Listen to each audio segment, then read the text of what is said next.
contain apprehensions, you know. But it is very difficult to say whether they point to a war, because that idea is uppermost in people's mind. Formerly, you know, it has been much simpler. People didn't think of a war. And therefore, it was rather clear what the dreams meant. Nowadays, no more so. We are so full of apprehensions, fears, that one doesn't know exactly to what it points. One thing is sure, a great change of our psychological attitude is imminent. That is certain. Why? Because we need more. We need more psychology. We need more understanding of human nature, because the only real danger that exists is man himself. He is the great danger, and we are pitifully unaware of it. We know nothing of man, far too little. His psyche should be studied, because we are the origin of all coming evil. Well, does man, do you think, need to have the concept of sin and evil to live with? Is this part of our nature? Well, obviously. And of a redeemer? That is an inevitable consequence. This is not a concept which will disappear as we become more rational. It's something... Well, I don't believe that man ever will deviate from the original pattern of his being. There will always be such ideas. For instance, if you do not directly believe in a personal redeemer, as it was the case with Hitler, or the hero worship in Russia, then it is an idea. It is a symbolic idea. You have written one time and another some sentences which have surprised me a little about death. Now, in particular, I remember you said that death is psychologically just as important as birth, and like it, it's an integral part of life, but surely it can't be like birth if it's an end, can it? Yes, if it's an end. And there we are not quite certain about this end. Because, you know, there are these peculiar faculties of the psyche, that it isn't entirely confined to space and time. You can have dreams or visions of the future. You can see round corners and such things. Only ignorance deny these facts. It's quite evident that they do exist and have existed always. Now, these facts show that the psyche, in part at least, is not dependent upon these confinements. And then what? When the psyche is not under that obligation to live in time and space alone, and obviously it doesn't, then to that extent the psyche is not submitted to those laws.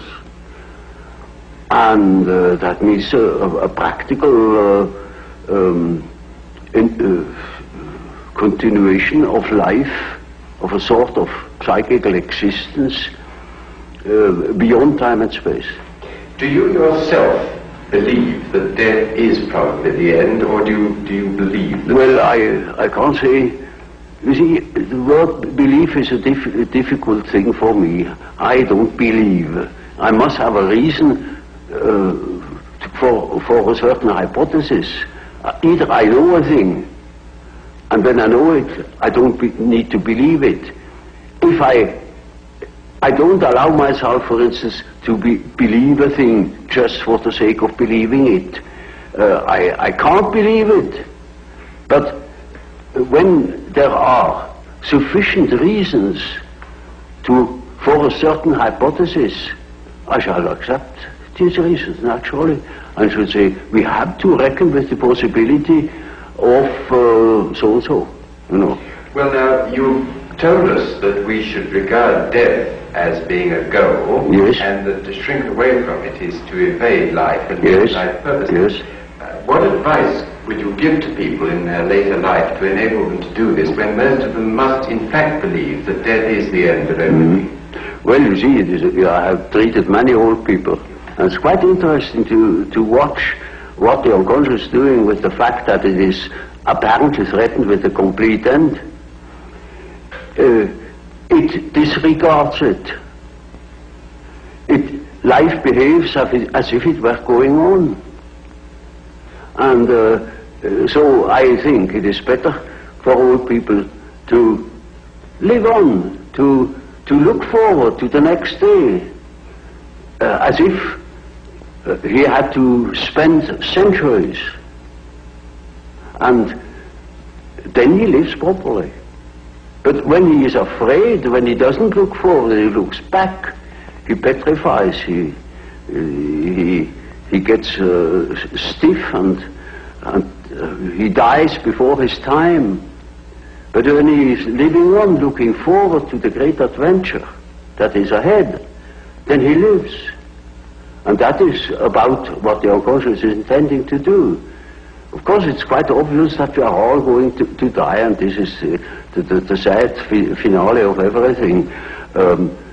But nevertheless, there is something in us that doesn't believe it, apparently.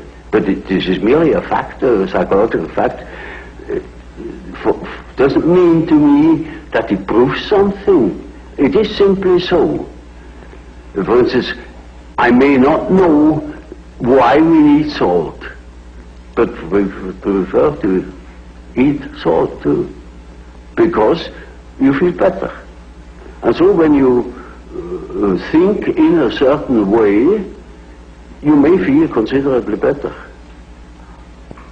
And I think if you think along the lines of nature, then you think properly. And this leads me to the last question that I want to ask you.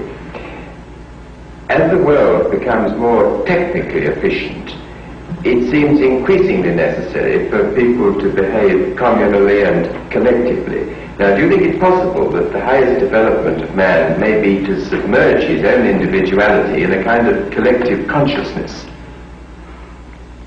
That's hardly possible. I think there will be a reaction. A reaction will set in against this communal dissociation. You know, man doesn't stand forever his nullification. Once there will be a reaction, and I see it setting in. You know, when I think of my patients, they all seek their own existence, and to assure their existence against that complete atomization into nothingness or into meaninglessness. Man cannot stand a meaningless life.